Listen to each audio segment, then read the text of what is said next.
سلامونه دوستانو، په دې هیله چې ټول به راته روغ او جوړ یاست. د افغانستان کرکټ ملي لوبډلې ځلانده ستوري راشد خان د واده مراسم لا اوس هم روان دي. د افغانستان کرکټ ملي لوبډلې لوبغاړو زیاتره په افغانستان کې ودونه کړي دي، خو تر اوسه په واده کې دغسې مراسم نه دي ترسره شوي.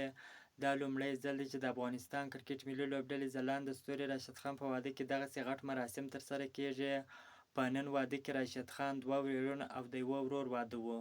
په دغه واده کې د افغانستان کرکټ بورډ، د افغانستان کرکټ مشهوره څېرې او د افغانستان کرکټ ملي لوبغاړو هم شتون درلودی. د دغه واده مراسمو وروسته به د افغانستان کرکټ ملي لوبډلې لوبغاړی راشد خان په متحده عربي اماراتو هندوستان کې هم د خپل واده مراسم ترسره کړي. ملګرو، په کابل کې لا هم د راشد خان او د وراره او د 2 ورورو د واده مراسم روان دي. د کوم چا سره چې کارډونه شته هغه دې دغه واده ته نږدې ورسي، او د کوم چا سره چې کارډونه نشته یا کارډونه نه دي ورکړي هغه دې ځان نه په تکلیفوي، خپل کور ته دې کښېني.